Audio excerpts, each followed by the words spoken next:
예, 목주서신 강의 시간입니다. 이 시간은 디모데후서를 통해서 사도 바울이 강력하게 디모데에게, 사랑하는 아들 디모데에게 하나님의 생명 말씀을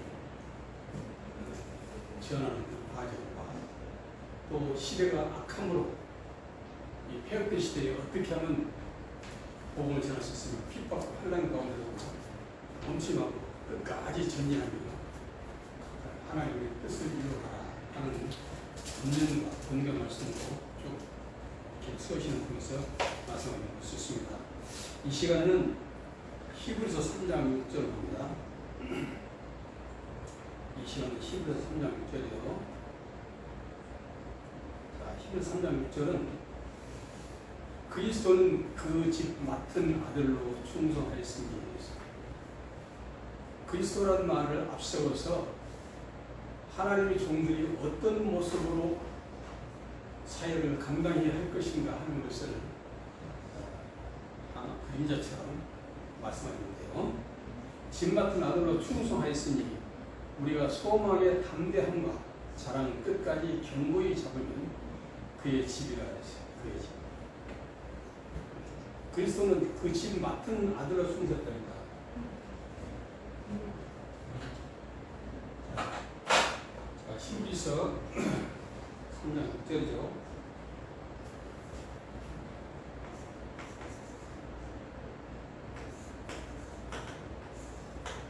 그리스도는 그 집 맡은 아들로 충성했다. 충성해서 알았습니다. 그러므로 우리가 소망의 담대함과 자랑 끝까지 견고해야 돼요.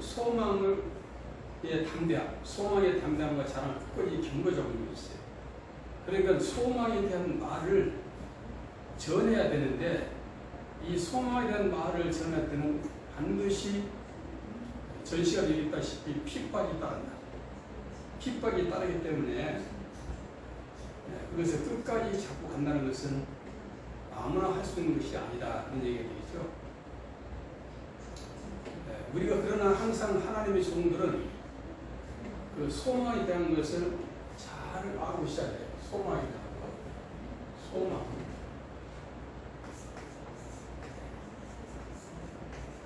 소망은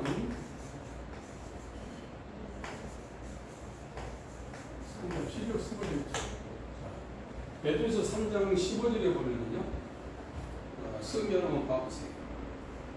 베드로전서 3장 15절에 보면은 누가 소망에 대한 것을 너에게 묻거든. 목회자니까 당연히 묻겠죠. 왜 예수 믿어야 되니까? 천국 지옥 정말 있습니까? 정말 사후 세계를 어떻게 압니까? 여러 가지 질문을 할 수 있습니다. 이게 다 소망에 대한 반응이에요. 왜냐하면 사람마다 하나님의 신성이 있어요. 로마서 1장 20절을 보면 모든 만물이 하나님의 신성이 있기 때문에 우리 인간들도 마찬가지예요. 하나님의 형상을 지은 자들은 반드시 사후에 대한, 즉 무덤 너머에 다른 어떤 세계에 있을 것이다. 우리가 육체가 죽은 걸로 끝난 것이 아니라 반드시 있을 것이다 하는 것은 믿는 사람이건 믿지 않는 사람이건 그것을 인정합니다. 우리가 이제 꿈을 꿀 때도 항상 나는 이 방에 누는데 나라는 다른 인격체가 밖에 돌아다니면서 별짓도 하죠. 응? 그냥 평상시 할 수 없는 일들을 많이 합니다.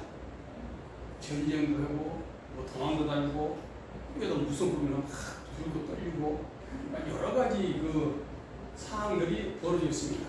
그래서 악몽을 꾸게 되면은 우리 육체는 방에 가만히 있는 데도 가고, 그냥 몸에서 땀이 요도 흐리게 하고, 그런 그 두려움과 공포에 끓합니다. 사실 내가 많은 방에 있는 게 말이죠. 이런 걸 통해서도 다 자기 사람들은 예수를 믿지 않고 다른 신을 믿지 않는다 할지라도 사후의 세계를 안다는 거죠. 그리고 사후의 세계를 이 꿈을 통해서, 어떤 환상을 통해서 사람 사람들에게 또 하나님은 계시를 하십니다. 계시하세요. 그래서 반드시 사후세계가 있다. 그러므로 거기에 대한 소망이 생깁니다. 과연 있다면 내가 죽은 이후에 어떻게 될까? 나라는 존재가 어떤 존재가 있을 것인가 하는 것을 사람들은 생각합니다. 그럼 우리가 이 땅에 사는 동안에 소망에 대한 확실한 내가 확증을 갖고 있지 못한다면 죽음이 그보다 더 두려울 수 없겠죠. 그러나 소망이 확실히 내가 안다면 이 땅의 죽음에 대해서 두려워할 이유가 없다 하는 얘기입니다. 그래서 소망에 대한 것을 묻는 자에게 관한 이유를 묻는 자에게는 대답할 것을 항상 예배해요. 소망에 대해서 누가 묻는 자에게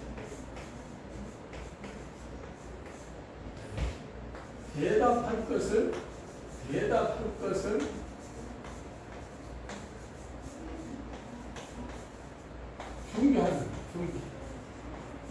준비하다. 항상 준비하고 있어야 됩니다. 그리고 명식이 목회자인데 천국을 변호할 또 중개할 목회자라면 이 소망에 대한 죽음 이후에 저 세상에 대한 것을 확실하게 인지시킬 수 있어야 그게 목회자는 얘기죠. 그래서 소망의 담대함과 자랑을 끝까지 경고합니다. 우리는 우리 자랑할 것이 뭐 있습니까? 우리가 이 세상 걸 자랑하면 안 돼요. 우리는 우리 자랑은 저 소망에 대한 자랑입니다. 영원한 세계, 저 천국에 대한 걸 자랑할 수 있어야 돼요. 이 땅의 것을 자랑하는 것은 자랑이 아닙니다. 한날에 내가 내일 어떤 일이 날지 모르는데 네가 오늘 좀 자랑하냐? 자랑하지 말라는 거야. 어떻게 될지 모르거든요. 그래서 소망에 대한 죽음 이후의 세상에서 확실한 소망에 대한 걸 자랑할 수 있어야 되고 그 자랑을 끝까지 견고 잡으란 말은 누가 이렇게 말하죠. 천국 있어. 네 천국 가봤어? 천국 가보게 하고는 그런 거야? 가보지도 않고 거짓말하는 거 아니야? 뭐를 증명할 수 있을 거야? 여러 가지 방법으로 우리를 유혹하고 우리의 증거를 부정으로 세상을 말합니다. 그랬을 때 내가 끝까지 경고히 그 자랑을 잡지 못하면 안 된다. 그래서 경고히 잡아야 되는 거고 결단이다. 반드시 있다 하는 것을 확신이 있을 수 있을 정도까지 우리가 말씀과 현실을 통해서 또한 꿈이나 환상을 통해서도 증명할 수 있어야 된다. 이것이 소망에 대한 확실한 대답이다. 그런 얘기입니다. 그러므로 우리가 이 소망에 대해 증거하기 위해서는 하나 어려움과 고통이 따릅니다.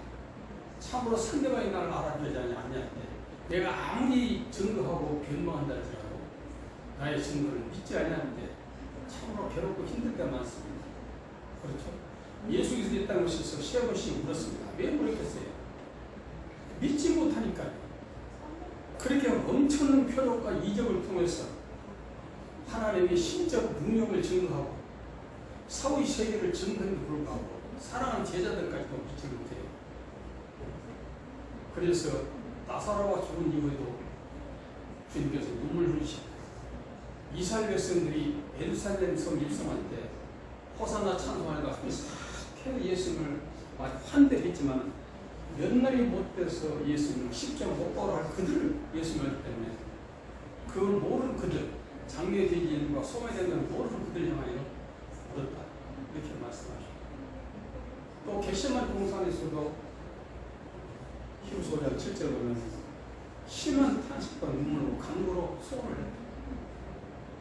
알지 못한 저들, 깨우치지 못한 저들을 향하여 애타는 마음으로 주님께서는 세 번씩이나 어떤 사건이 있습니다. 이와 같이 우리도 동일하게 주님처럼 말씀을 전하면 울 때가 있습니다. 정말 괴롭습니다. 아무리 증거도 있지는 못하고 반박합니다. 변명합니다. 그랬을 때에 참으로 사람 같으면 야속하달까요? 야속하다. 그런다고 이 영적인 사건을 내가 툭 꺼내서 말할 수도 없고 천국을 훌쩍 열어서 보일 수도 없고 그러니 얼마나 애타합니까? 그러나 끝까지 그는 그 경고에 붙잡아야 된다. 이것이 바로 히브리서 3장 6절 말씀입니다. 시편 126편 5절을 보면은 눈물 흘리며 씨를 끊는 기쁨을 얻는 시편 126,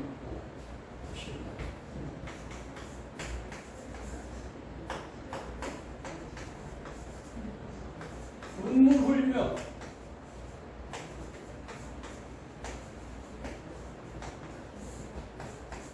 씨를 뿌려라.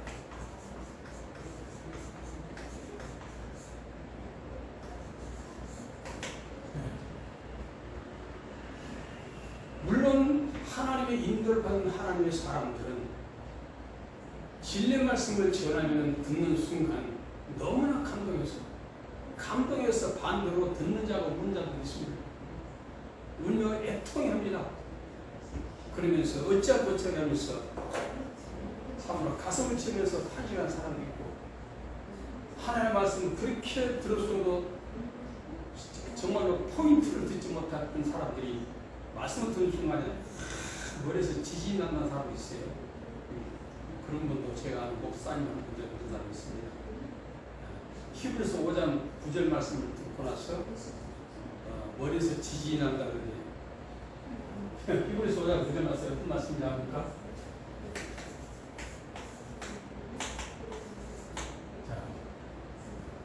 히브리서 5장 9절 말씀은 우리의 구원은 완성된 것이 아니라는 것을 말씀드리는 것이죠. 그런데 많은 사람들이 그저 교회 이름 등록하고 교부책에 이름 기록하고 교회 주일날 열심히 나가고 봉사 헌신 사람, 11조 사람, 그러면은 나는 이 하늘나라의 생명체 내 이름 기록돼 나는 구원 받은 자야, 그렇게들 얘기하죠. 물론 생명체 이름이 기록되는 다행입니다. 근데 어떻게 해야만이 내가 구원받았다 하는 사실을 확증할 수 있는 것은 없습니다. 물으면 대답을 못해요. 그냥 목사님 그렇게 하니까, 그렇게 말씀하시니까 그냥 구원받았다. 또 어떤 교회 가면 정말 웃겨주고 나는 구원받았다, 나는 구원받았다, 나는 구원받았다, 아주 목이 터져라 외치더라고요. 말씀 증거 전에 이걸 타고 그리고 말씀을 증거합니다. 그렇게 1년만 해보세요. 하시면은 어느 누구든지 물어보면 나는 구원 받았습니다. 오늘 죽어도 나는 내 천국 갈 수 있어요. 이미 나는 천국 내 집이 있어요. 이렇게 아주 당당하게 그 교회에서 교인들은 대답을 합니다. 그런 자기 확신이죠. 자기 확신이에요. 그러면 확실한 자기 구원받은 증거를 말씀 통해서 한번 말해봐라. 그러면 대답을 못합니다. 정말 씨가 말씀드린 것처럼 빌립보서 3장 12절에 내가 얻었단다. 바울이 말합니다. 내가 얻었단다니, 이뤘단다니, 오직 예수께 붙잡힘과 된 것을 잡으려고 쫓아간다. 이렇게 말합니다. 바울이 그렇게 삼층적인 비밀까지 다 깨달아 하나님의 말씀책을 10권을 썼던 사도 바울도 내가 구원을 얻었단다니, 얻었다는 것은 권리입니다. 얻었다는 아니요, 이뤘다. 사도자 사명을 완성했다는 얘기죠. 이뤘다는 아니요, 오직 예수께 붙잡힌 된 것을 잡으려고 쫓아간다 하는 계속 나는 현재 진행형이고, 나중에 죽임이 임박했을 때 비로소 자기가 신앙을 하면서 썼던 기문 후서 말씀이 있습니다. 관제나 답했을 때 비로소 내가 생명 멸관을 받을 것이다 하는 진솔한 고백을 마지막 죽기 전에 선포하고 이 땅에서 육체의 생명을 끝냅니다. 그건 무슨 말일까요? 자, 우리가 예수 믿자마자 구원을 받았다고 한다면은 한국 교회가 얼마나 많은 사람들이 와서 예수 믿고 잘 숨기다가 세상받다는 사람들이 얼마나 많습니까? 그런 사람들은 누가 책임질까요? 당신은 구원 받았어, 당신 언제 죽어도 천국 갑니다 라고 선포했는데 과연 그대로가? 그래서 우리의 구원은 진행형입니다. 완성된 것이 아니고 진행형. 언제 결정나느냐? 죽는 순간, 육체를 걷는 순간에 결정납니다. 다만 그 전에는 나는 구원받았다는, 나는 하나님의 천국을 내가 소유했다는 믿음을 내가 갖고 있는 것. 이것이 하나의 나에게는 확증이 될 수 있어도 내가 구원을 받았다 하는 고백을 할 수 있는 것은 아니라는 거예요. 그래서 오늘날 목회자들이 집사님 구원받았어. 직장 직분도 받고 장로 직분도 받고 권사 직분도 받고 그래서 예, 구원받았습니다. 이제 천국에 하나님 하늘나라의 집이 있습니다. 이런 식으로 설교를 했다 해서 그 목사님이 하나님은 아니잖아요. 조심하셔야 됩니다. 그렇게 세뇌시켜놓고 결국은 이유가 뭡니까?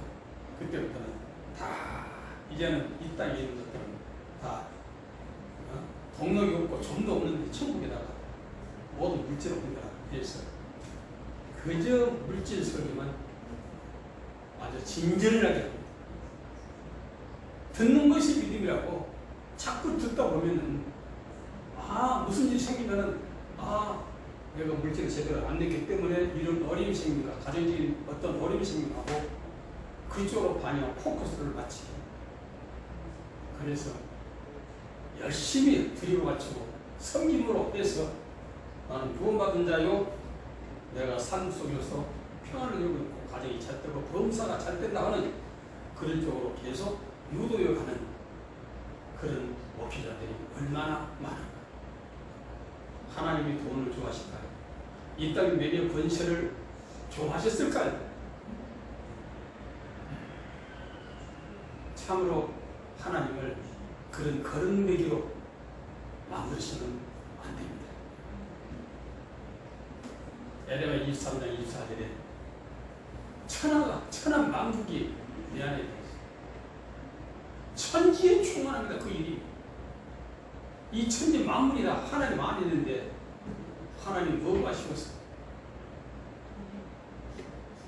인간들의 손을 통해서 물질을 원합니까? 명예를 원합니까? 능력을 원합니까? 권세를 원합니까? 그런 식으로 소망하는 것을 묻는 자에게 그런 식으로 씨를 뿌리면 안 된다. 참으로 씨는 눈물 흘려 씨를 뿌려. 이걸 문자적으로 보면 참 이상해요. 농사꾼들이 봄에 씨를 뿌립니다. 가을에 소처럼 씨를 뿌리는데 농사하는 사람들이 울면서 씨 뿌리는 사람이 있습니다. 없습니다. 거둘 때 패령이 돼서 우는 사람이 있지만 씨를 뿌릴 때 우는 사람은 없습니다. 그런데 어찌하여 눈물 흘리며 씨를 뿌린다. 눈물을 씨를 뿌리는 기쁨으로 하나님을 거둘 것이다 하고 말을 했습니다.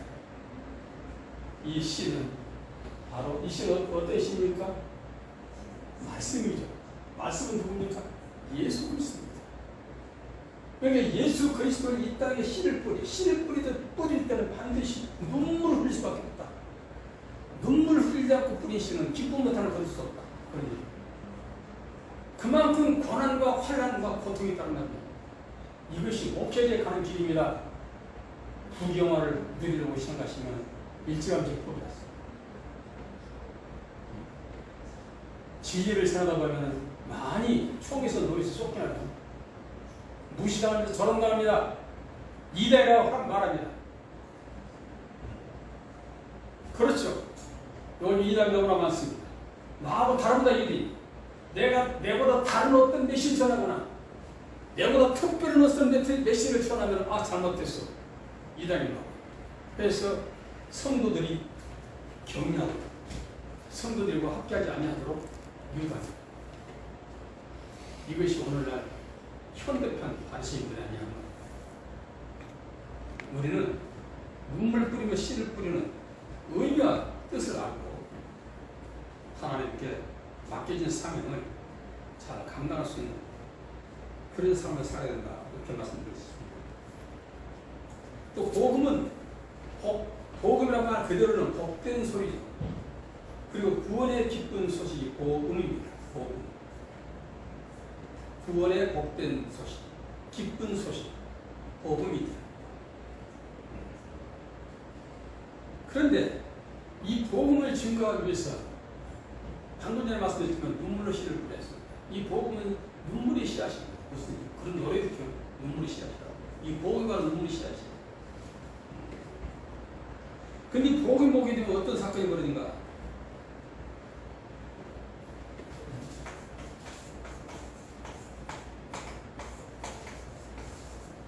어떤 사건이 벌어진가?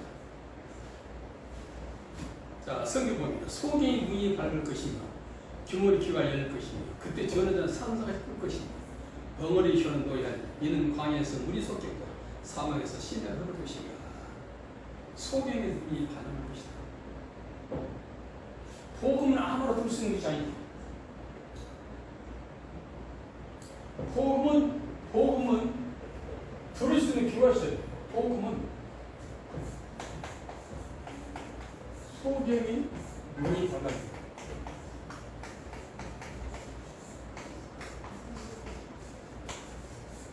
자, 열심히 소리하면서 하다 말았네요. 이거 좀 더 하겠습니다. 소경이 눈이 밝아진다. 소경이. 복음은 소경이 눈을 밝게, 소경에게 눈을 밝히는 것이 복음이에요. 자, 여러분들이 소경이에요? 눈 뜬 사람입니까? 정상적인 사람들입니까? 소경입니까? 물어보세요, 바보죠. 소경이 뭐 이렇게 여기 앉아있거나, 소경이, 뭐 특별히 있긴 있지만은, 주의 좀 되겠다고 뭐 신학교 부르거나, 이런 경우는 많지 않습니다. 특별한 경우에. 그런데 예수님께서는 그럽니다. 유대인들에게. 너희들의 소경이었으면 죄가 없으리라. 내가 본당히 그저 줘야 되겠어.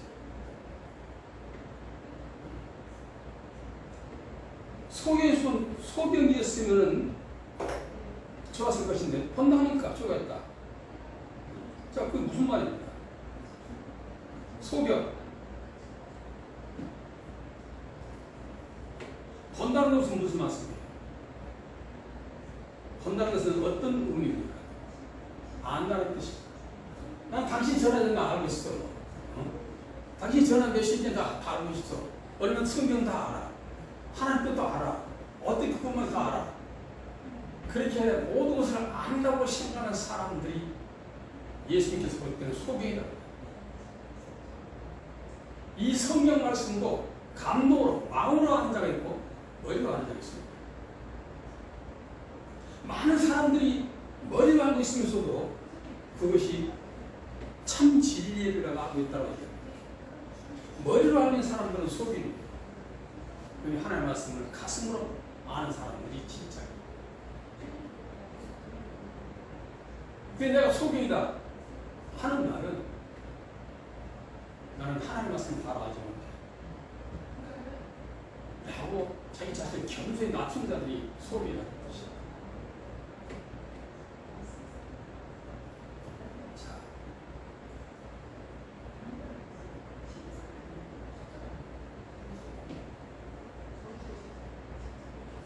우리가 요한복음 9장에 보면 소경된, 날때부터 소경된 자가 있습니다.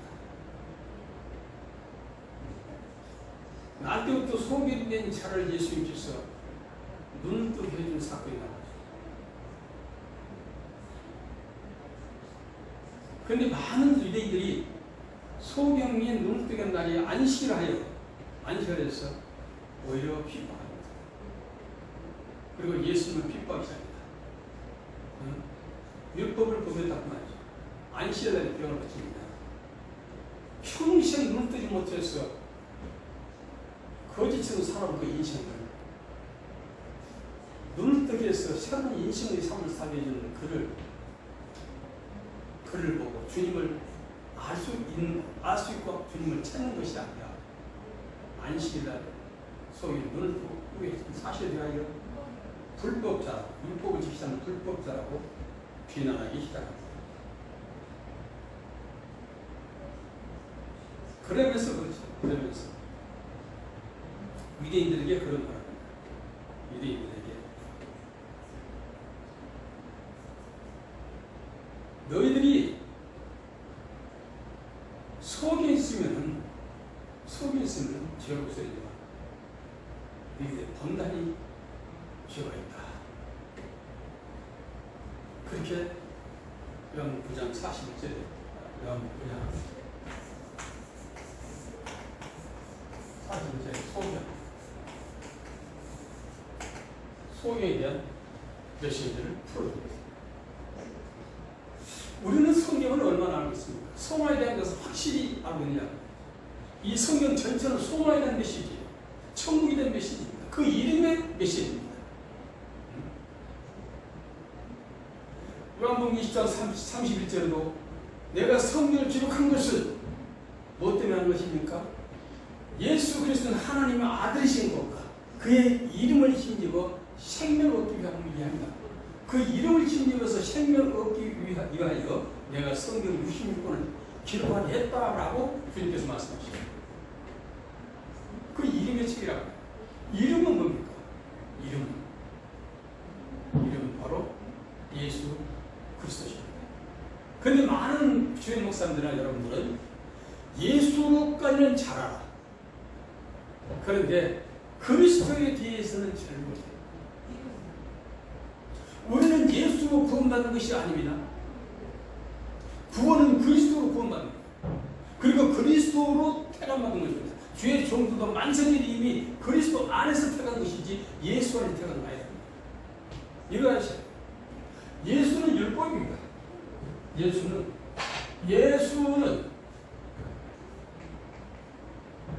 예수라는 이름은 여러분이 잘 아잖아요.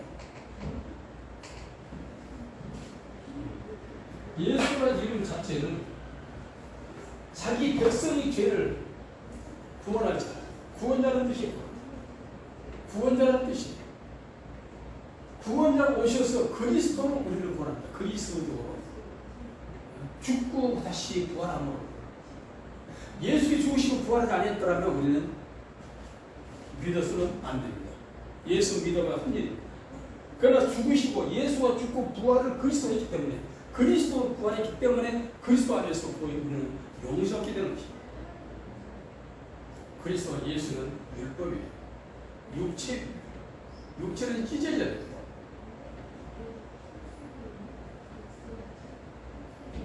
우리가 소망에 대한 것이 이렇게 쉽게 해결되는 말씀을 하지만은 많은 말씀들 우리가 소망에 대한 것을 찾아보시고 거기다 확실한 확증을 갖고 있어야 됩니다. 확증. 세상 죄도 물증이 필요하죠. 말씀도 확실한 물증이 있어야 돼요. 말씀의 물증이 있어야 된다. 그 말이죠. 그러므로 누가 묻든지 간에 어떤 자가 와서 묻든지 간에 소망에 대한 확실한 대답을 온유함으로 그리고 떨림으로 이렇게 확실히 증거해서 바른 길로 인도하는 것이 마지막 종말의 하나님의 종들의 사명이다. 이렇게 결론을 낼 수가 있습니다. 아까 이 말씀을 나왔는데 히브리서라는 구절을 한번 보겠습니다. 히브리서 여러분 성경을 찾아보세요. 히브리서라는 구절 여러분 잘 아신 말씀이에요. 자, 5장 9절 봅니다. 자, 거기 8절부터 볼게요. 그가 아들이시라고 받으신 권한으로 순종을 배웠어요. 그는 예수죠. 예수가 아들이시라고 받으신 권한으로 순종을 배웠어요.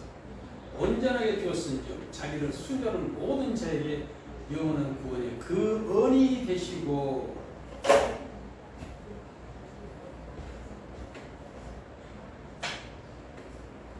구원의 그 은이 되셨다.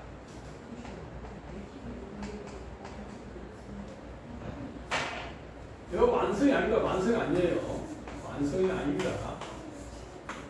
완성이 아니에요. 구원의 근원이 되셨다. 근원은 뭐예요? 근원. 시작이죠. 시작, 기초. 그런 뜻이죠. 근데 예수께서 죽으시고 부활하신 이후에 믿는 우리들은 누구든지 예수 안에서 다 영생을 얻었다고 말합니다. 물론 요한복음 5장 24절에 거기에 비슷한 말이 있지만 그 말씀도 제대로 해석이 안 된 겁니다. 제대로 해석만 된다면은 그런 얘기가 전혀 아닙니다. 구원이 완성이 아니다.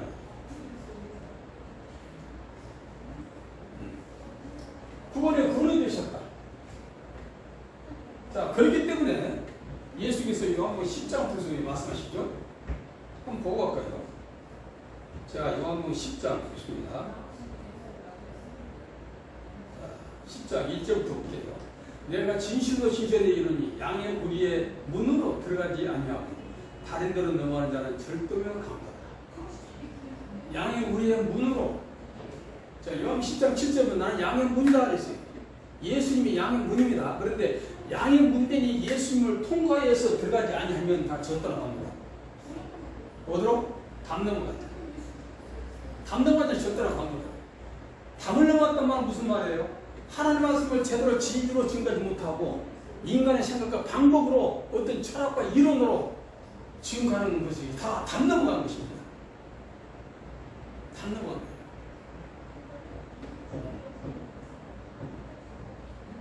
그래서 그런 자들이 잘못 증거된 것 때문에 교회에 나와서 등록하고 11조 내고 전도 살아가면은 나는 구원이 완성된 것이다.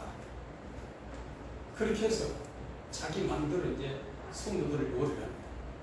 네, 완성됐습니다. 과연 그럴까요? 그런 이 말을 예수께서 하실 필요라고 했어요. 네? 구원의 근원 되시다. 이 말을 어떻게 해요? 어떻게 됩니까? 그리고 이런 말, 이런 10장 말을 써서 안 되잖아요. 다른 데로 넘어가는 자는 절대로 간 거다. 문으로 들어가는 이가 양의 목자다. 그리고 7절 가서 그러므로 주께서 다시 이르시되 내가 진실로 진정에 이르노니 나는 양의 문이라 말씀하셨고 8절에서 또 좋은 말씀하십니다. 8절. 자, 8절에 가서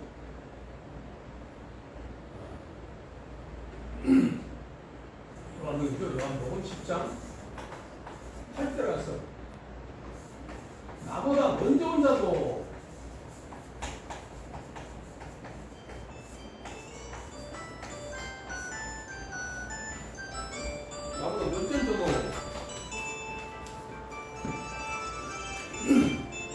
뭐라고요? 절도를 합니다.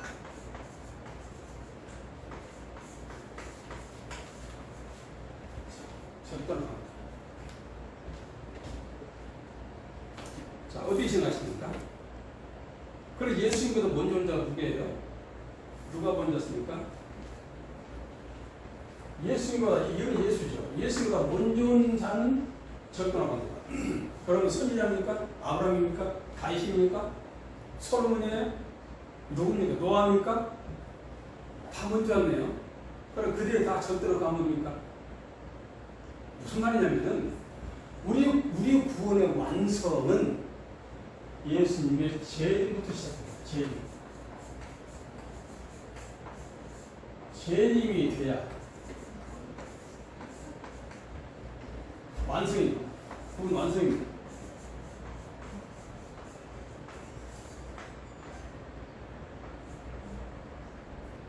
재림이 돼야 구원 완성입니다. 이해하십니까? 그래서 예수님이 재림 전에 죽은 자들은 낙원을 들어갔어요. 예수 십자가상에 있을 때 우평가도 사평가 되어 있습니다. 그 우평 가운데에게 주님께서 말씀하시면 오늘 밤 네 영혼이나 함께 낙원이 있습니다. 낙원은 하나의 천국의 예표이긴 하지만 천국은 아닙니다. 그래서 예수께서 재림이 됐을 때 비로소 모든 것이 완성된다. 이 재림이 되기 위해서는 어떤 일이 벌어져야 됩니까? 이 땅의 원수들이 발등상해야 된다. 그래서 예수님께서는 히브리서 10장 13절을 통해서 원수들을 발등상시켜라 그래요. 이것은 종들에게, 종말의 종들에게 주어진 삶. 이 종종 부르니까 뭐냐, 세상에 노예이지 않답니다. 거룩한 종들, 기름분 종들, 기름분 주의 목사들, 즉 사도직을 갖고 있는 자들, 그런 뜻입니다. 그런 자들이 원수를 발등상시켜야 된다. 자, 그 말씀을 한번 다시 봐야 되겠죠.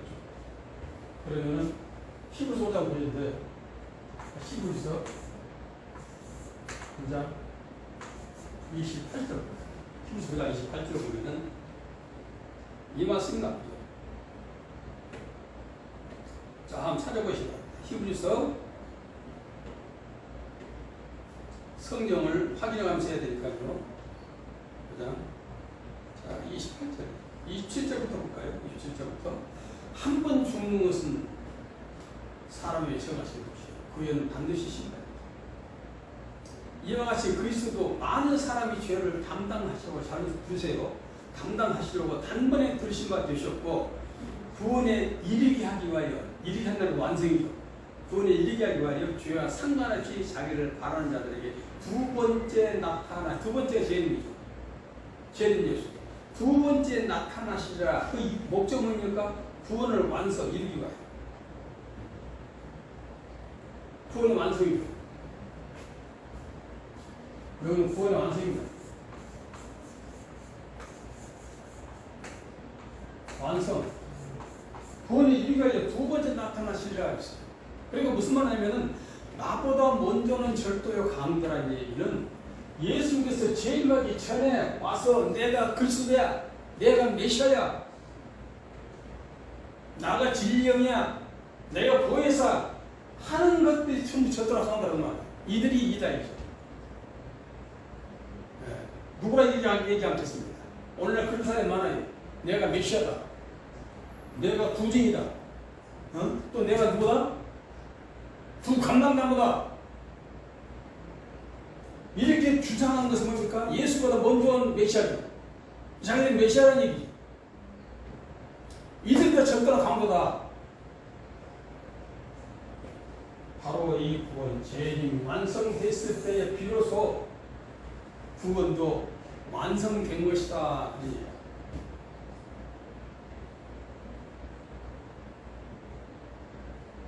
이것만 설명하더라도 시간이 많이 걸립니다. 많이 걸리기 때문에 생략하겠습니다. 생략하고 다시 디모데 후서로 갑니다. 우리가 하나님의 부름받은 자들은 언제부터 하나님 종으로 부름받았을까요? 많은 사람들이 나 예수 믿고 우연히 하나님께서 감동 주셔서 내가 신학을 하게 되고 또 신학 좋다다 보니까 또 목사님 안수받았더니 목사 됐어요. 그래서 내가 개척하고 담임 목사 됐습니다. 이렇게 생각을 합니다. 그러면 과연 하나님께서 언제 당신 불렀느냐? 어느 맨날 몇 시에 기도해서 기도하다 하나님께서 그냥 감동 주셔서 네가 내 종 되라. 뭐 어떤 분은 그래요. 어떤 분은 음성으로 들었다든지 또 목사님의 강력한 말로 하나님께서 종이 되래. 그래서 그 말씀을 하나님 말씀으로 생각하고 나는 종인 것 같습니다. 이렇게 말하는 사람이 많이 있습니다. 그러나 그것도 아닙니다. 다시 한번 보겠습니다. 사도 바울이 성경을 찾아보고 해야 되겠죠? 사도 바울이 에베소 1장 4절 봅니다. 에베소 1장 4절. 찾을 수는 있습니다. 곧 창세전입니다.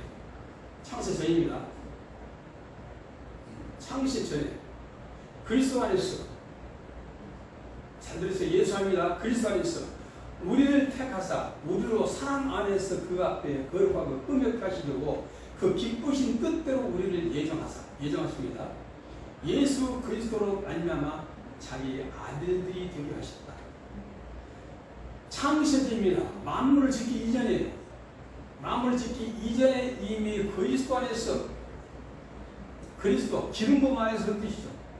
그리스도 안에서 우리를 지금 바울이 말합니다. 우리를 택하사 뭘로? 사도로 택했다고. 사도로 택하사 사랑 안에서요. 사랑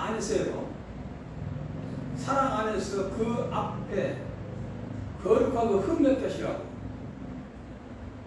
그 기쁘신 뜻대로 우리를 예정하사 비로소 예수 그리스도 말미암아 예수 그리스도 이 땅에 오셔서 결국 우리를 완전하게 아니 완전하게 종으로 하나님 일꾼으로 이렇게 나타내는 것이지 우리가 사도직을 가진다 사도직의 직분을 맡은 것은 이미 창세전에 그리스도에서 예정된 것이다. 창세전에 즉 창세전에 그리스도 안에서 한 영으로 예수와 한 영으로 사명을 받은 자다 그런 얘기예요. 그런 자들이 하나님의 종으로 진실한 종, 아무나 종이 아닙니다. 진실한 신령한 종으로 이렇게 이 땅에서 육체를 입고 나타나게 보인다는 얘기입니다. 그렇게 된 것이기 때문에 얼마나 필요한 것입니까? 천지가 개벽할 것이죠. 경천도 옮기죠. 하늘이 놀려고 땅이 흔들리고 그런 엄청난 사건이 바로 창세전에 그리스도에서 우리를 하나님의 종으로 부름을 받았다는 얘기죠. 그러니까 그렇게 부름받은 자는 이 땅에 소망이 있어 없어요? 이 땅에 뭐 힘든 게 있으면 없습니까? 이 땅에 뭐 그냥 갖고 싶은 게 있어요 없어요?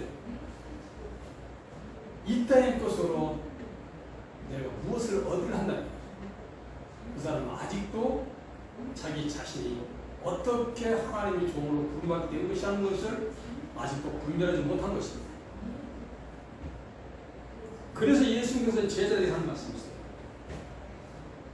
자, 히브리서 2장 11절 2장 11절에 보면 제자들이 말씀합니다. 내가 너희를 형제라고. 어떻게 보냐? 거룩한 자가 거룩함을 입은 자들이 다 하나씩 나옵니다. 거룩한 자는 예수 그리스도가 거룩한 자죠. 거룩함을 입은 자들은 예수로 말미암아 거룩해 된 자신을 발견하는 것이죠. 제자들이. 왜? 제자를 부름받았습니다. 그러니까 거룩한 자와 거룩함을 입은 자들이 하나에서 났다. 하나입니다. 한 배에서 쌍둥이가 났다. 그런 얘기가 아니에요. 하나에서 난지라 내가 너희를 형제라 부르기를 부끄러워하지 않아. 형제. 형제는 한 엄마 뱃속에서 같이 나왔다는 뜻이죠. 그런데 그것이 그리스도 안에서 하나에 섰다는 얘기예요. 대단한 겁니다. 그 결국은 우리가 마지막 때에는 어떤 모습으로 변화가 되느냐? 그리스도로 변화를 받아야 돼요. 그리스도로 변화를 받아야 됩니다. 무슨 말이냐면은 자 여러분들이 이름이 뭡니까? 이름이 숙자, 미자, 경수이 그렇습니까? 그건 이 땅에 육의 부모가 지어진 이름이고 참으로 여러분들의 영적인 이름은요 그게 아니에요. 영적인 이름은 경수기, 미자, 이자가 아니고 숙자가 아니고 뭘로? 그리스도로 한 영으로 태어났기 때문에 예수 1장 요한복음 1장 14절에 말씀이 육신이 되어 우리 가운데 가시면 우리가 그를 보니 그렇죠. 은혜와 진리가 충만하더라는데 바로 말씀으로 되어졌다. 말씀으로 하나로 있었다는 얘기예요. 창세전에 그리스도 안에서 말씀으로 하나 있었다라고 하는 것을 지금 히브리서 2장 11절에 제자들에게 주님께서 말씀하셨습니다. 이런 자리에 바로 진리의 종이요 하나님의 뜻을 온전히 알고 마지막 때 사명을 감당할 하나님의 거룩한 일꾼들이다. 그렇게 말씀하실 수가 있습니다.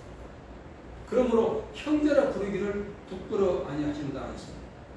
어떻게 전능하신 하나님께서 피 흘린 우리를 형제라 부를 수 있습니까?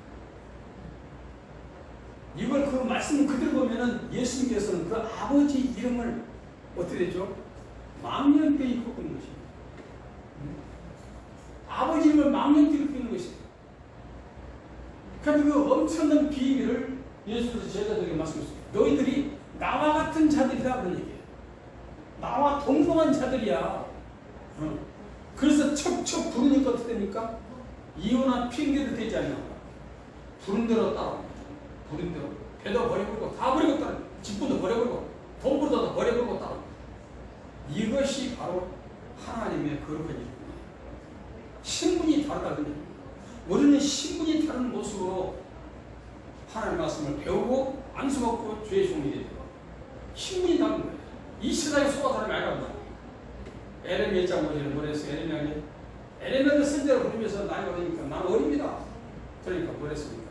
야 에레미야, 너가 엄마 뱃속에서 잉타기 전부터 너를 거룩한 선자로 구별해놨어. 거룩한 선자로 이미 구별된 자야. 너가 엄마 뱃속에 잉타기 전부터. 그리고 씨가 누구예요? 그 씨가 비록 사람 아빠를 통해서 씨가 엄마 뱃속에 임하게 됐지만은 그 씨는 하나님께서 말씀되는 것이다. 이런 얘기. 무서운 얘기죠. 그러고 나서 순종이 된 것이다. 우리는 내게 주신 사명, 그 사명이 어떻게 왔습니까? 또 사명을 받은 자들은 어떻게 처시해야 될 것입니까? 어떤 핍박과 환난이 와도 내가 참고 인내로 끝까지 자라나며 내가 그리스도를 자라나며 달려가야 해. 그런 막중한 사명이 있다는 사실은 바로 내가 그리스도로 하나에 있었다는 사실을 알게 됩니다. 이가 증거하고 있습니다. 히브리서 2장 14절 15절에 보면 하나님께서 내게 주신 자녀라 했으니 자녀들은 혈육에 함께 속하였으며 그것 또한 한 모양으로 혈육에 함께 속하시면 사모라 말미암아 사마의 씨를 잡은 자고 마귀를 피하시며 또 죽기를 무수함으로 일생에 매여 좋은 모든 자들을 모아주려. 사람이 가장 두려워하는 것은 죽음입니다. 왜 그럴까요? 이 땅이 마지막으로 생각하니까. 비록 힘들게 살았어도 정말 거지처럼 산 사람들도 죽는 것은 두려워합니다. 왜? 소원이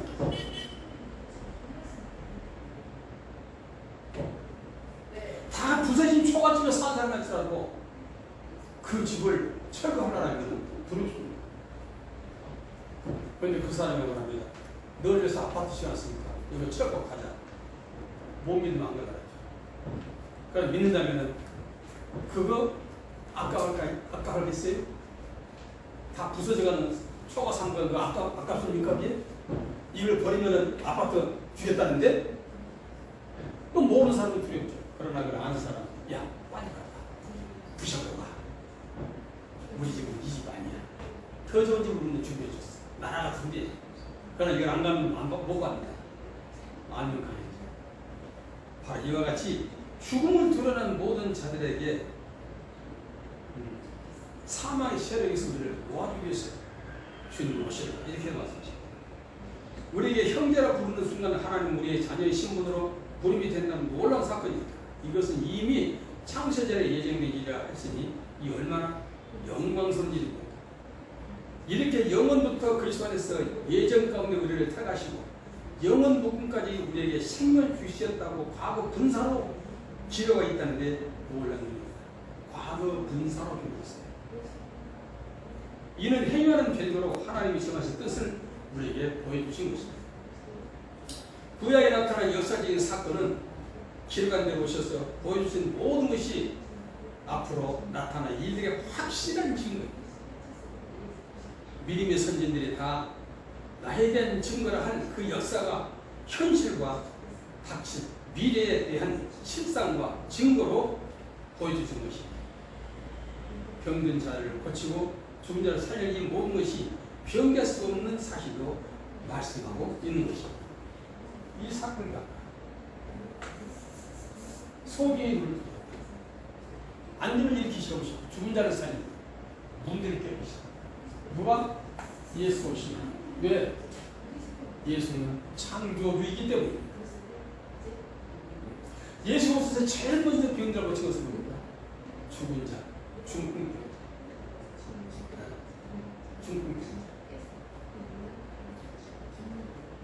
중풍이 뭡니까? 중풍. 쩔뚝거리고 쭉 걸어가. 율법과 복음 왔다 갔다 합니다. 세상과 복음 왔다 갔다 합니다. 그것부터 오시죠. 그러나 소경 것이죠. 소경. 보지 못한 자. 보지 못한 자. 우리는 주님께서 하신 이 모든 치유 역사부터도 다 하나님 뜻이 깊이 개입되어 있다는 것을 아셔야 됩니다.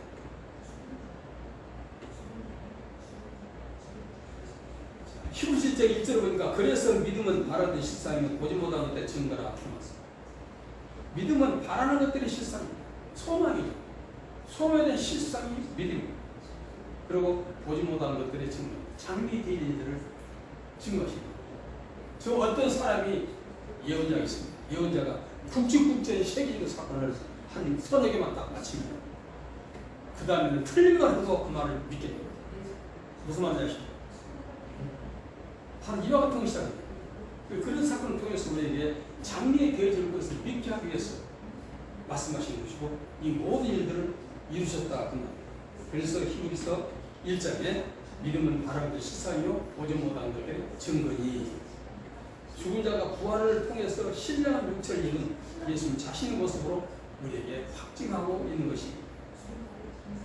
그러므로 고린도서 15장 54절에 이 썩을 것이 썩지 않으면 입고 죽을 것이 죽지 않으면 입을 때는 사망을 이기며 삼킴과 되리라 한 성경은 응하리라 말씀하십니다. 이 말씀은 친히 이루셨기 때문에 이는 신령한 육체가 무엇을 뜻하는지를 분명히 보여준 역사적 사건입니다. 우리는 역사적 사건을 통해서 다시 한번 우리 자신이 어떻게 태어나면 사실을 깨닫기를 예수님으로 부탁합니다. 오늘 마치겠습니다.